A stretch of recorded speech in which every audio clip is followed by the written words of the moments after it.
Y entonces continuamos con la próxima ponencia del día de hoy. Es la ponencia de la profesora doctora Susanne Gösse. Susanne Gösse hizo sus estudios de Derecho en las universidades de Colonia, Alemania, y Nápoles, en Italia. Después realizó estudios de maestría en Estados Unidos. Realizó su doctorado en la Universidad de Colonia, otra vez su postdoctorado, su habilitación en la Universidad de Bonn.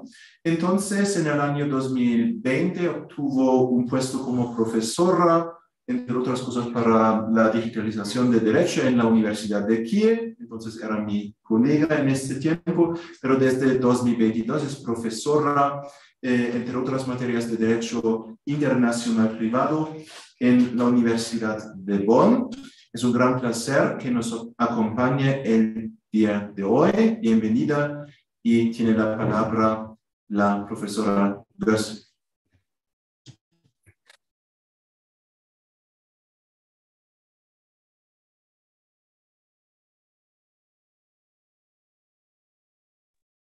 Muchas gracias. Veo ahora que hay muchas sombras en mi cara. Espero que no parezca un zombie, pero que se puede verme bastante. Muchas gracias para la introducción y la posibilidad de hablar aquí. Y lo siento que no estoy presente en Colombia. Me encantaría estar allá. Y intento una de las próximas veces de esta asociación a participar en persona. ¿Pueden ver mi PowerPoint? Vale, el tema de mi ponencia hoy es que quiero hablar sobre un proyecto de ley que es muy en discusión por el momento en Alemania, y es la ley de autodeterminación, que así el título no dice claramente de qué se trata, y es la autodeterminación de la persona de determinar su género. Y esto es sobre todo importante para personas que no cumplen en el sistema, como se dice, binario del género. Y de este proyecto de la ley quiero hablar ahora. Y quiero hacer esto con una introducción corta sobre la situación de que hablamos. Después hablar sobre la situación legal actual en Alemania. Después, para entender de dónde viene el proyecto de ley, sobre este proyecto de ley, y finalmente quiero concluir con un análisis crítico muy corto. Pues intento cumplir con el tiempo. Para introducción, ¿de qué hablamos? Si hablamos del sistema binario de género, hablamos en general de la asunción que se piensa que todas nosotras humanas se puede poner en las categorías hombre y mujer. Y si se mira en detalle las historias de muchas culturas, casi todas, se puede ver que esto estaba una asunción que nunca estaba 100% claro. Siempre en todas las culturas, en la historia, se puede ver que se reconoció que hay gente que no son exclusivamente mujer o hombre, pero que hay personas que pueden juntar las dos categorías en una, o no está parte de una de estas dos categorías. Aquí, por ejemplo, se tiene una persona de las leyendas griegas antiguas, Hermafroditos, y esta estatua se encuentra en Berlín, en el Pergamon Museum. Si se piensa, o se habla un poco de terminología y de datos, se puede distinguir entre dos tipos de personas no claramente binarios. Sobre todo se tiene las personas inter, como hermafroditas, la persona que he demostrado antes, que estos son personas con rasgos de género ni exclusivamente masculinos ni exclusivamente femeninos. Y siempre la gente me pregunta cuántas personas de la población existen, y los datos están muy, muy, muy oscuros. Hay estimaciones que por lo menos 0.1% de la población cumplen con esta definición, pero también hay estimaciones de 1.7, por ejemplo. Es que como no hay una obligación de registrarse como inter o hacer un análisis sobre las rasgos de género, no hay datos oficiales y solo datos sobre personas que tenían problemas de salud para esta característica. Y estos no son todos. La mayoría no está incluido en eso. Al otro lado también hay personas trans, que son personas que físicamente pertenecen a un sexo, por ejemplo, masculino o femenino, pero las personas se sienten como pertenecer al otro. Y de esto hay también estimaciones con números oscuros muy altos, que 0.2% de la población están incluidos. Y cuando hablo de rasgos o características del género, se puede diferenciar típicamente entre dos grupos. El grupo del género biológico, que refiere, por ejemplo, a características biológicas como el fenotipo, las genitales internos, el conjunto cromosómico y la concentración de determinadas hormonas. Y al otro lado, también se habla del género social, que incluye la autocomprensión personal y también la autodeterminación de la persona y la percepción social. Y estas dos categorías siempre están en discusión, pero si se habla con una persona de medicina especializada en este ámbito, normalmente la respuesta es que no se puede diferenciar claramente entre estas dos categorías y decir hay una persona que solo biológicamente es así y socialmente no importa, pero que las dos categorías sí influyen mucho. Pero he hablado del género biológico y el género social, pero yo soy jurista y quiero hablar del género legal.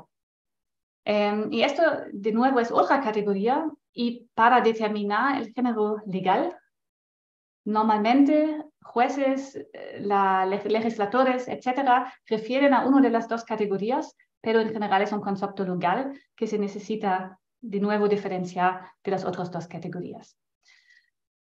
Y antes que se habla del género legal, se necesita preguntar si el género legal de hecho es importante o dónde se necesita. Y en muchos estados del civil law, es parte del estado civil, en Alemania, por ejemplo. No sé cómo es en Colombia, pero asumo que sí, porque en muchos estados con orígenes latinoamericanos, españoles, también lo tienen como concepto de estado civil. Además, el género es importante en muchos sistemas jurídicos en el derecho de familia. El concepto de matrimonio a veces todavía está conectado con el género de las esposas.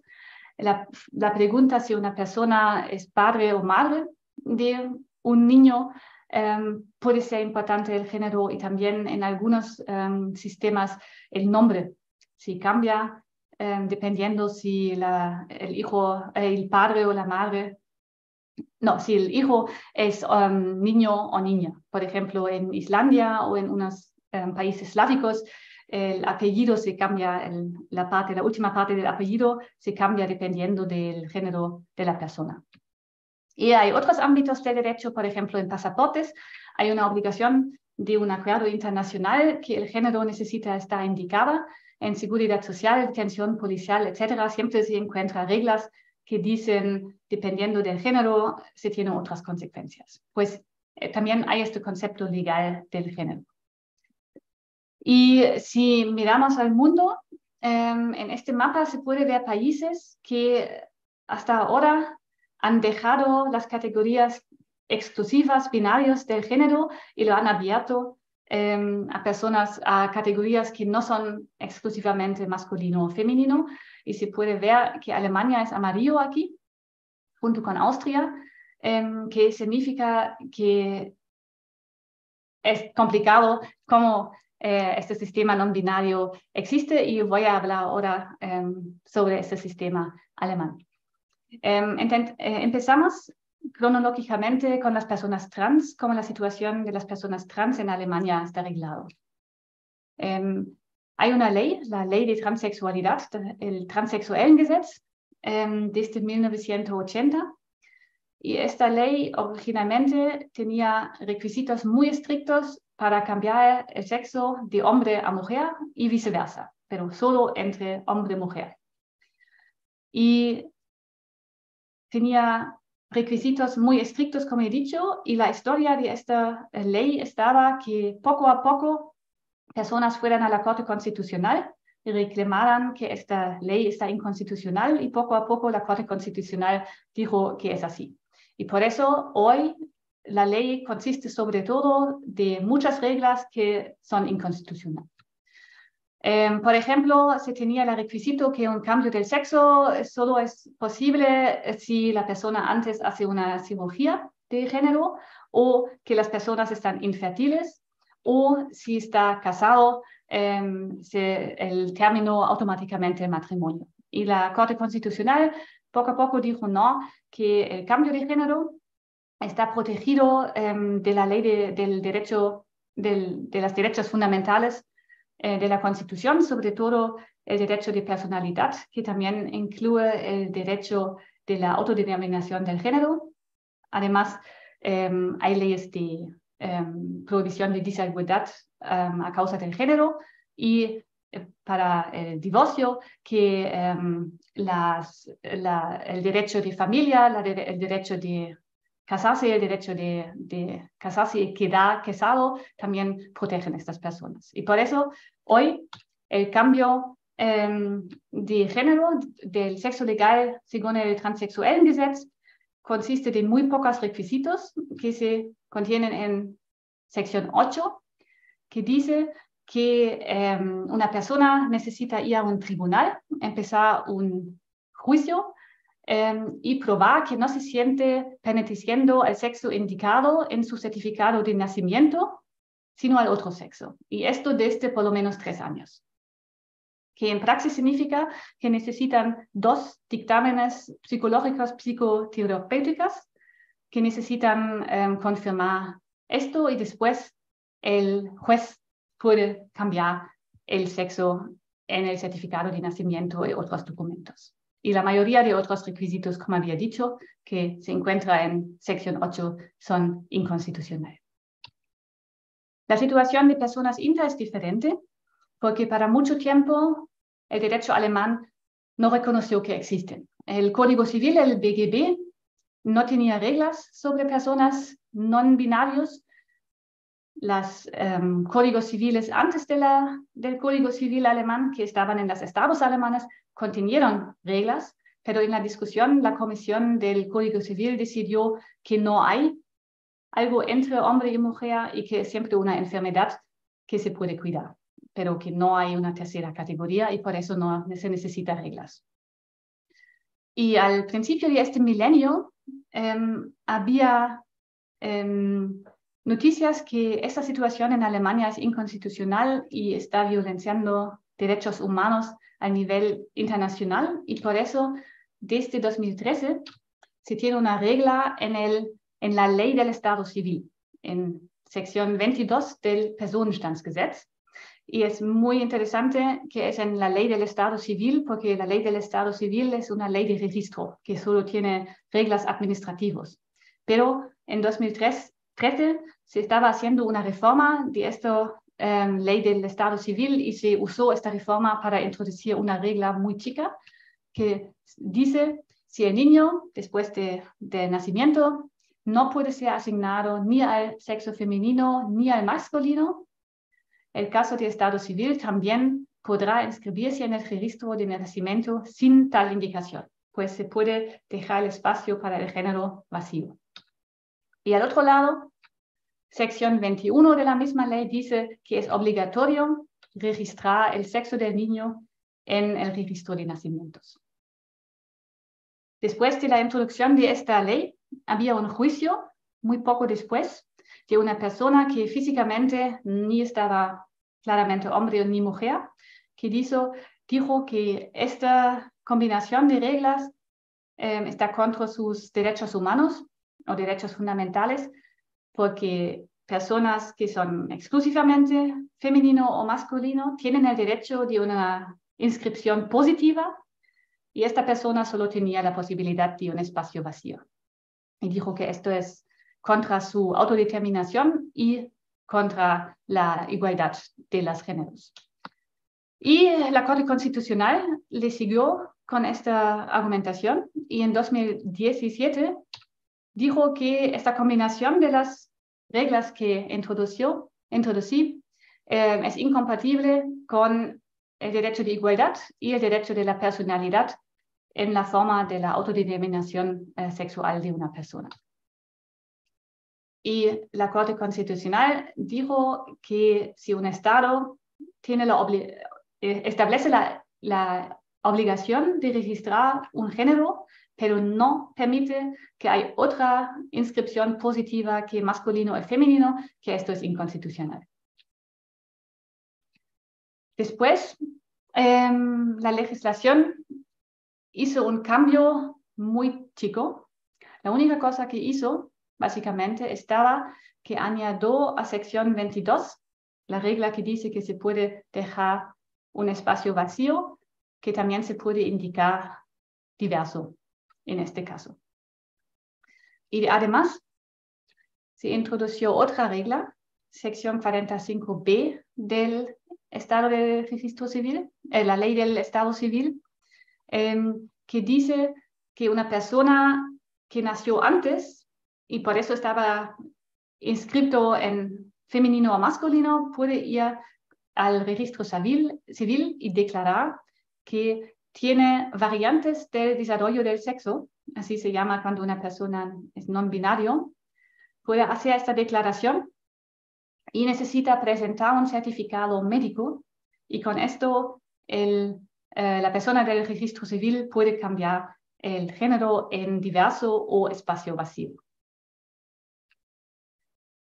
La consecuencia es que ahora tenemos dos tipos de posibilidades de cambiar el género en Alemania. Se tiene el cambio de género con el Transsexuellengesetz, la ley de la transexualidad, y los requisitos son 2 dictámenes psicológicos y un procedimiento judicial. Y si se habla con las personas que han trabajado en esta sección, todos me dicen que esto es un proceso horrible para todos, sobre todo porque estos dictámenes psicológicos, psicoterapéuticos pueden estar muy humillantes porque las personas no pueden elegir las personas y muchas veces preguntan cosas muy íntimas y por eso es un proceso muy duro, muy largo, muy caro y, como he dicho, muy humillante. Al otro lado, el cambio del género con la nueva regla solo necesita el certificado médico y un procedimiento al registro civil, pues es mucho más fácil porque este certificado médico es mucho más fácil a tener y solo se necesita hacer una cita al registro civil, hacer la declaración, dar el certificado médico y se puede cambiar la registración del género. Pues es más fácil, más barato y mucho menos humillante para las personas. Y esto empezó una discusión muy grande, cuál es el ámbito de aplicación de una y la otra ley. Porque obviamente todos querían cambiar su género con la nueva regla y no con la antigua. Y finalmente se tenía un caso que fui a la Corte Suprema, al BGH, no a la Corte Constitucional. Y yo personalmente creo que es inconstitucional esta decisión, pero no se sabe. Y la Corte Suprema dijo que la nueva regla, las secciones 45b, etcétera, de la ley del Estado Civil, solo es limitado a personas que físicamente no son ni del sexo femenino ni del masculino. Y las personas con intersexualidad meramente percibida no están cubiertos por esta disposición y necesitan ir a cambiar su género con el Transsexuellengesetz, con la ley de la transexualidad, con el procedimiento antiguo. Pues ahora tenemos una distinción, género biológico, no binario, es la nueva ley, que es bastante fácil.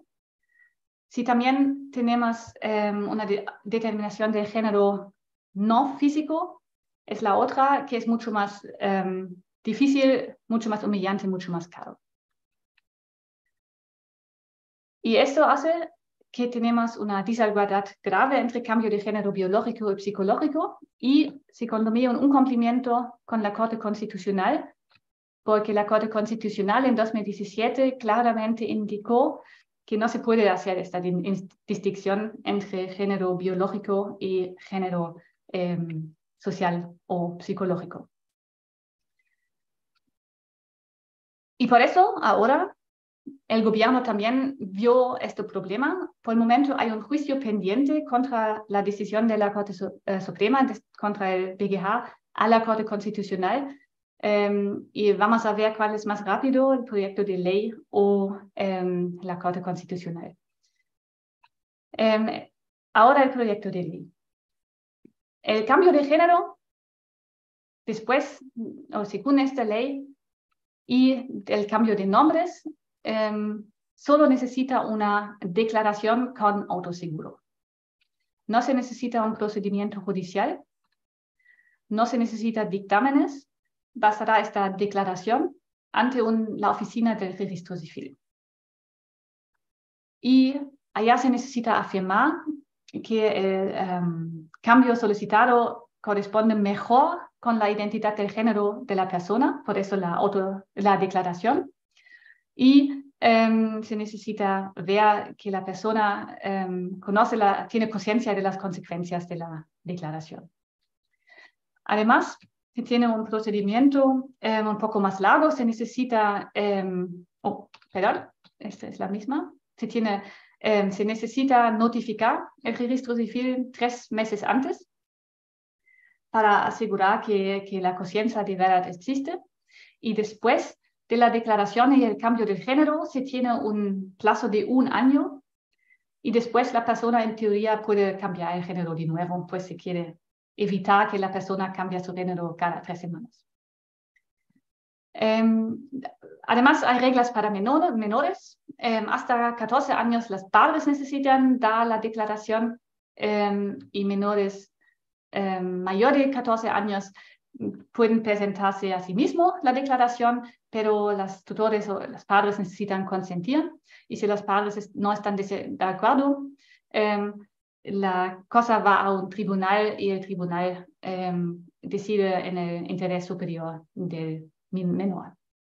Y esto también es importante decir de nuevo, solo estamos hablando del género legal, no estamos hablando de operaciones, por ejemplo. Es solo que en el registro civil el género se cambia, no tiene consecuencias de una operación, no tiene consecuencias, obligaciones de la persona, solo que en el certificado de nacimiento y en otros documentos oficiales el género tiene otro nombre.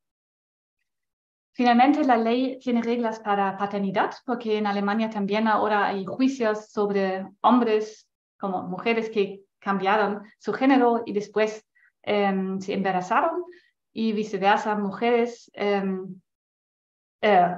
hombres que están casados pero se cambiaron a mujeres, pero su esposa tiene un hijo que genéticamente es su hijo. Y hay muchas discusiones si estas personas son padres o madres en cada caso.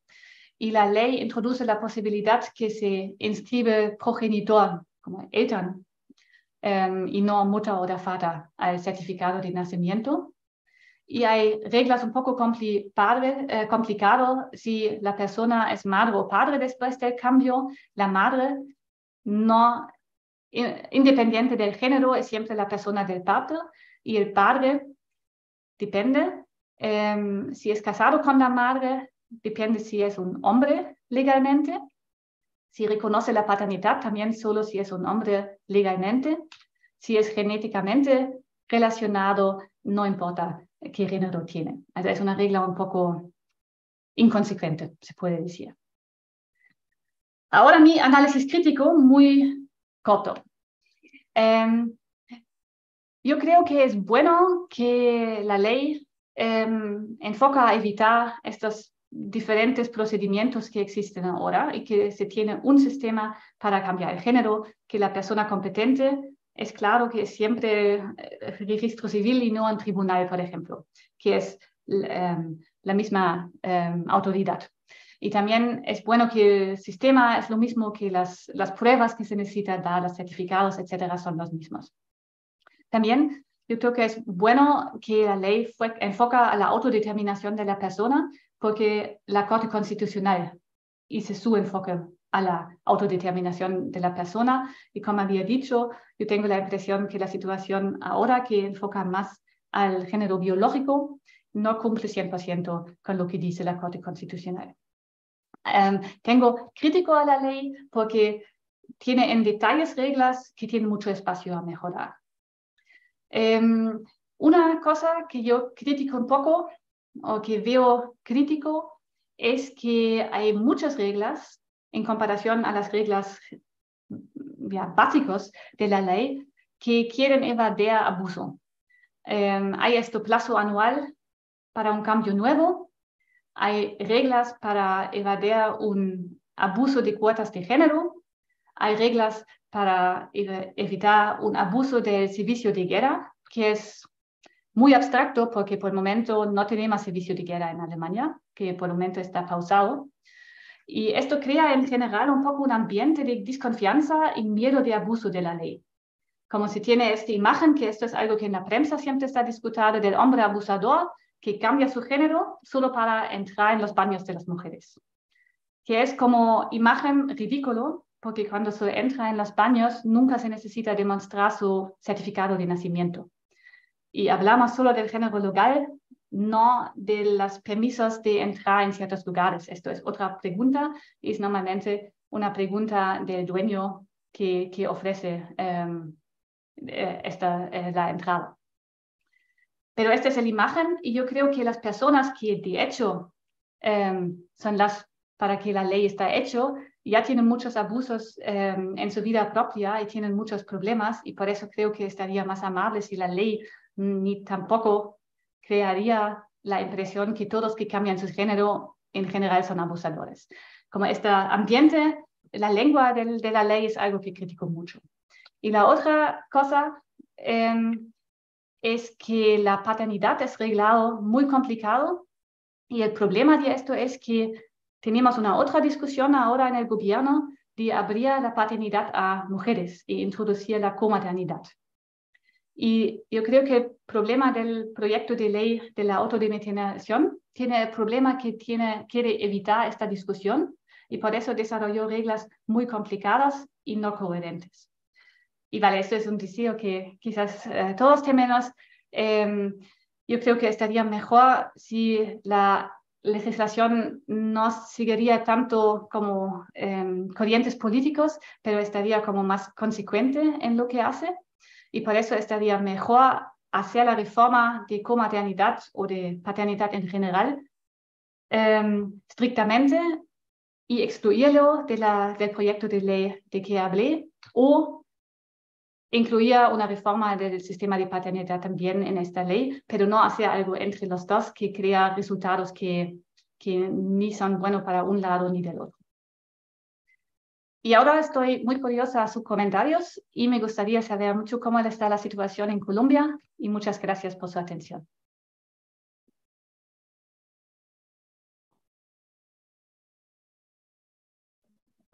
Muchísimas gracias, señora Gösser, por esta muy interesante ponencia, muy clara la ponencia sobre la situación legal en Alemania y este proyecto de ley. Hay preguntas, hay comentarios de parte de los participantes, por favor. Profesora Susani, un gusto saludarla y extenderle nuestra invitación a una próxima oportunidad desde ya. Agradezco su ponencia, que es muy interesante. Nosotros en Colombia tenemos todavía, si bien como usted lo mostraba en el mapa, ya se ha iniciado con el reconocimiento del género no binario, todavía hay algunas cosas que realmente no están muy claras dentro del marco legal colombiano. Y por lo menos para mí, al igual que usted como jurista, uno tiene que revisar cada una de las situaciones que puedan llegar a tener algún impacto frente al reconocimiento de un género nuevo, prácticamente. Yo anotaba algunas cosas que tendrá seguramente aquí en Colombia que entrar a resolver la Corte Constitucional. Son tres, a mi manera de ver. Uno, edad de pensión. En Colombia está diferenciado la edad de pensión. Dos, el tiempo para la licencia de embarazo. si bien en Colombia ya hay la posibilidad de que sea la licencia compartida y que para el hombre pueda llegar o su pareja, o estamos hablando de cualquier clase de pareja, sí se debe regular, a mi manera de ver, cuál va a ser el tiempo que se va a conceder en los casos de licencia de embarazo o de licencia de paternidad o de licencia por adopción. Creo que eso debería ser una de las cosas que tendrá que entrar a regular la Corte seguramente. No tengo conocimiento si ya hay demanda sobre el reconocimiento, por lo menos que hizo la registraduría de este género. Y hay otra cosa que también en Colombia aún no está de todo regulado, y es que de pronto para nuestros colegas alemanes, la prestación del servicio militar obliga en Colombia para los varones, para los hombres es obligatorio. Desde 2016 se redujo de 24 a 16 a 18 meses, si no estoy mal, pero para las mujeres sigue siendo una opción totalmente voluntaria. Y por eso también sería muy interesante tener, por lo menos como comentario, y para compartirlo también aquí en estos espacios donde debe salir la respuesta, o por lo menos proyectar una respuesta hacia los legisladores en algún momento, es cómo se va a regular esta prestación del servicio militar también para las personas que de alguna manera se declaran no binarios y precisamente puedan llegar a acceder a uno u otro beneficio solamente por el cambio de uno u otro, ¿no?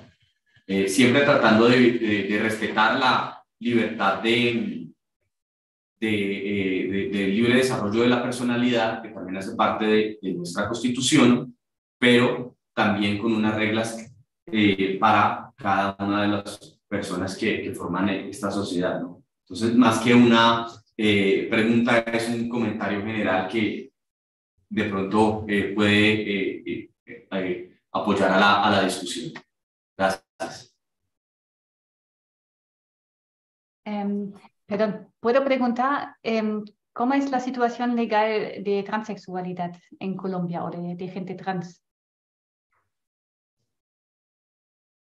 La situación legal, pues puedo compartirle que precisamente este año la registraduría, que es el Standesamt, pero el nacional, concedió el nombre precisamente de no binario, de transexual. Digamos, solamente existen, por lo menos se puede encontrar en este momento, hombre, mujer, por lo menos en Colombia, y persona no binaria. Esa es, digamos, que la situación legal. Y precisamente se concedió este año, pero no hay una regulación clara sobre los puntos que acabamos de conversar. Entonces, pareciera que, como dicen los alemanes, iniciamos con el techo y no por el piso. Porque creo que debería venir, al contrario, primero la preparación de cómo se va a regular, que es algo que es necesario, pero de cómo se va a regular. El proyecto de ley también está discutiendo muchas de estas cosas para protección del embarazo en general. Tiene una regla que dice que se necesita cambiar y eliminar como el género de estas reglas, y decía, si una persona está embarazada y no importa su género, la protección del embarazo es para esta persona. Y para este problema de abuso, según yo creo que se podría usar como el principio general del abuso de la ley, que se podría decir, es un principio probablemente fundamental de todos los sistemas jurídicos, que no se puede abusar sus reglas. Y esto haría que una persona que solo cambia el género porque quiere evadir servicio militar, no puede cambiar el género. Y la ley, el proyecto de ley, tiene una regla específica que dice una persona que en un contexto temporal inmediato, con su obligación de hacer servicio militar, no puede cambiar. O está tratado, puede cambiar el género, pero está tratado como hombre. Esto dice claramente. yo creo que esto también se podría ya resolver con la general prohibición del abuso de la ley. Y solo no critico el contenido, pero critico que la ley tiene muchas reglas como esto, que como lengua muestran que la ley es más preocupado con abuso que con lo que en general regla. Y esto de la lengua no me gusta mucho, esto crítico, no el contenido, pero del contenido creo que no se necesita reglas específicas. Muchísimas gracias a Gabriela Barreto y a Susana Gösse. Gabriela Niño, por favor.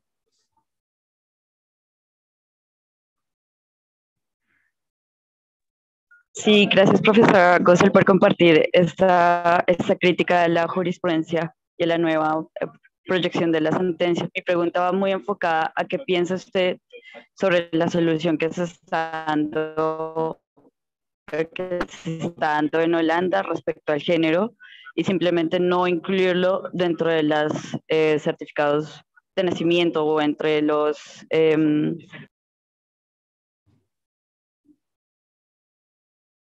¿Se apagó el sonido? Sí, no soy yo.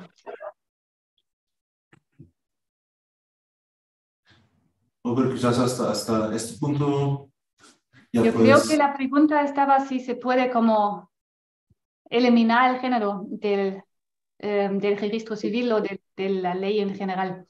La Corte Constitucional en su decisión de 2017 dijo que se puede.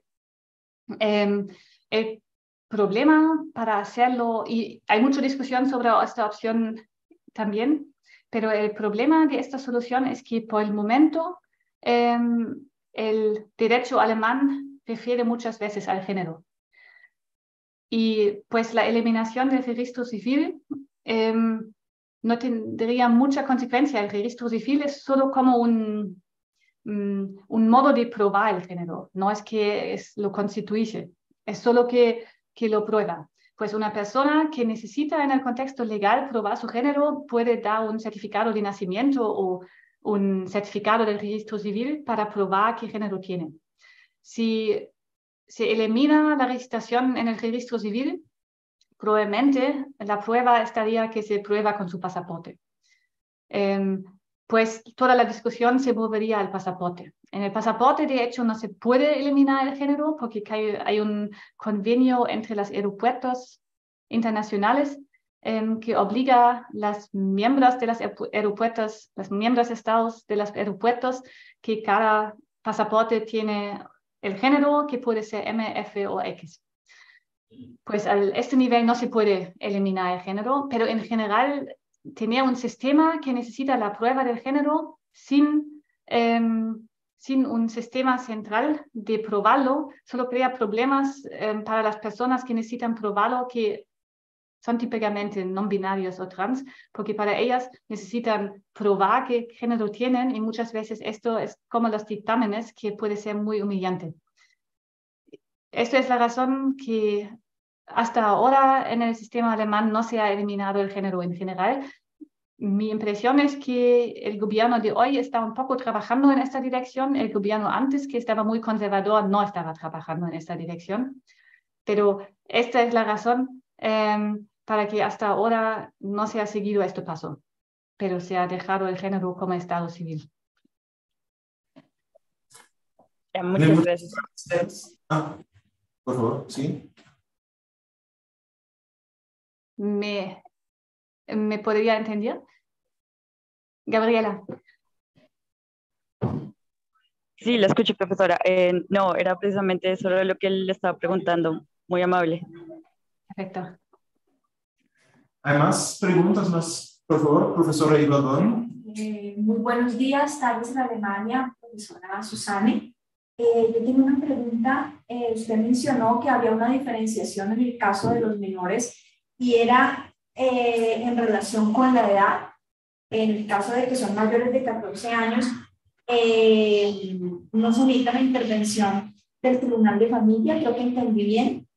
En el caso de menores hasta 14 años tampoco se requiere la intervención del Tribunal de Familia. Y mi pregunta aquí es específicamente para el caso de los menores de 14 años, ¿cómo entonces evitar o qué mecanismo de compensación había para asegurar que se evite un abuso por parte de la ley, de pronto por parte de los padres?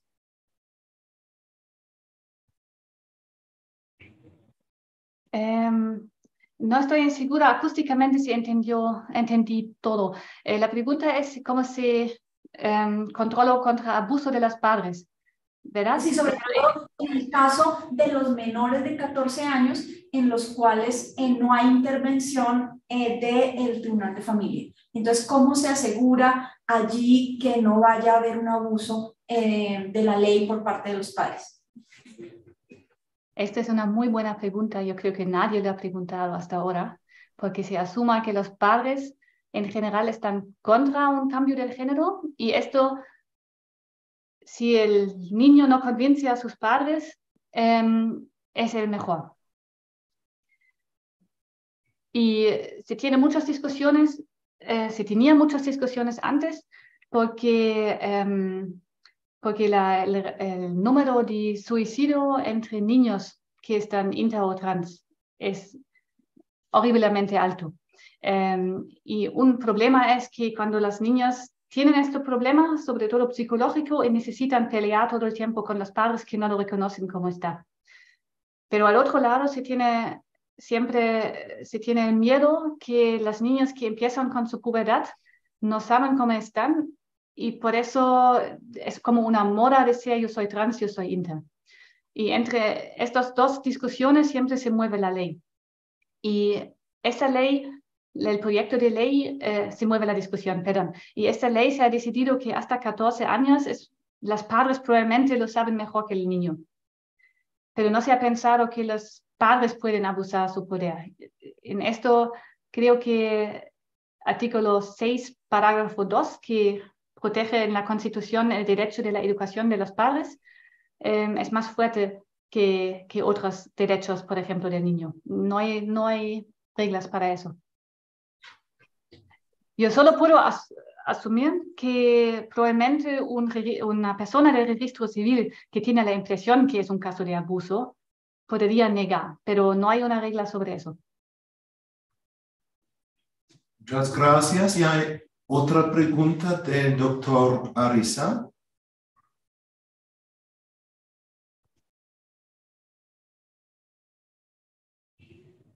Por favor, doctor Arisa. ¿Me escucho? Bueno, quizás una pregunta de mi parte, entonces, que se refiere a los... Perdón, doctor Stover, discúlpeme, ¿me escucho, doctor Stover?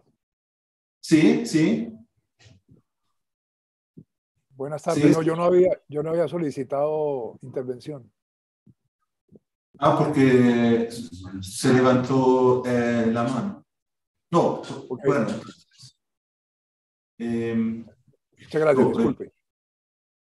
Una pregunta de mi parte, que se refiere a casos de abuso. Pues según la ley me parece que hay una presunción que una persona que hace esa declaración lo hace por motivos sinceros y no hay caso de abuso. Pero si después se nota que, por ejemplo, esta persona abusa este nuevo género para, por ejemplo, en este caso extremo, ir a baños de mujeres o también para obtener ventajas en el mercado laboral, porque en algunos sectores hay una cierta, como se dice, una promoción de aplicaciones de mujeres. La ley prevé algunos mecanismos para estos casos que se puede retirar más o menos el estado personal por un acto de la autoridad o no hay reglas para estos asuntos en la ley, en el proyecto de la ley. Sí. La discusión, esa discusión a veces un poco no cumple con el tema del género legal. Por ejemplo, esto del ir en el baño o ir en casos de mujeres, en casas de mujeres donde hay mujeres que buscan protección contra maridos y violencia doméstica. Estos son como los casos que normalmente están en discusión. La entrada a estos casos y la entrada al baño no depende del género legal. Ahora no sé el concepto español es del Hausrecht del dueño, del derecho de la casa del dueño. Pues una institución que ofrece casas para mujeres contra protección contra violencia doméstica no dice solo mujeres pueden entrar y hombres no pueden entrar. Normalmente tienen reglas que personas pueden entrar que necesitan protección o que tienen permiso de las personas que necesitan protección y que personas abusivos no pueden entrar. Y no miran al género. Y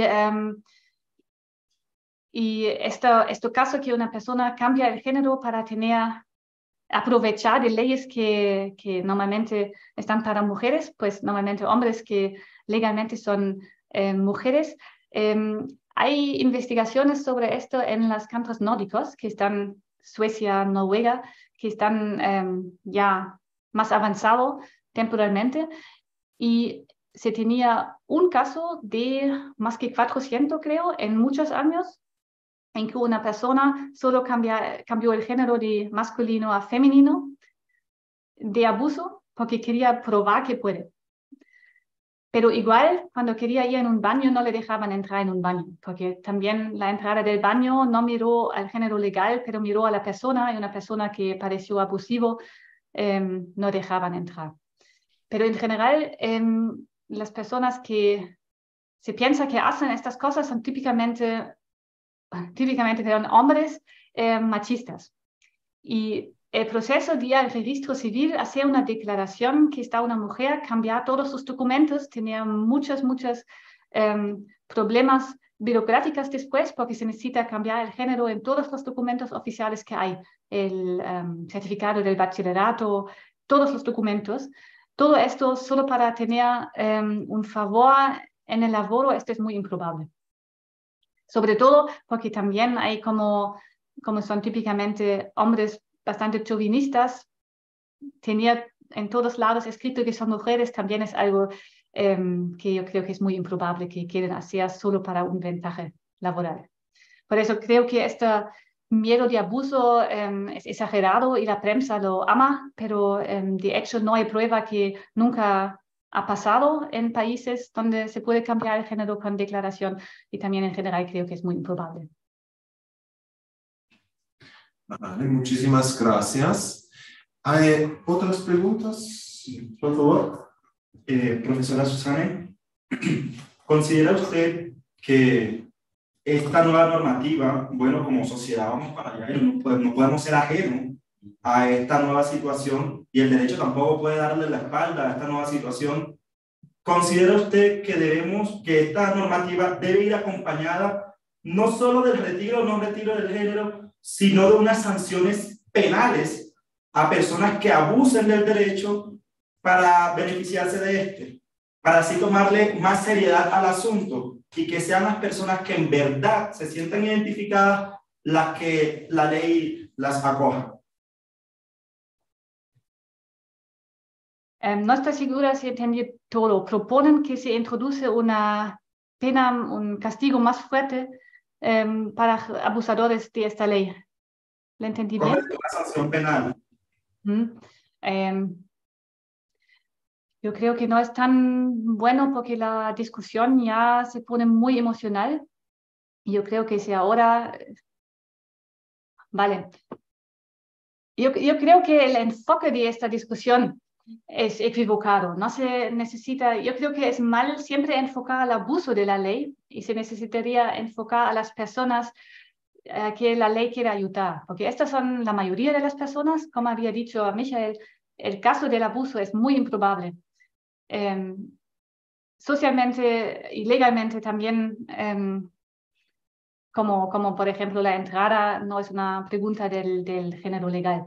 Y por eso creo que si ahora se introduce penas del derecho penal, yo creo que se pone demasiado enfoque, que se necesita prohibía abuso. Yo creo que no es mejor no hablar del abuso, pero hablar de cómo se puede ayudar. Yo creo que la discusión necesita enfocar a ayudar a la gente que trágicamente están en esta posición y que la ley quiere ayudar, y no a la gente que existen muy poco y que normalmente solo existen en la fantasía de la gente que están contra la ley.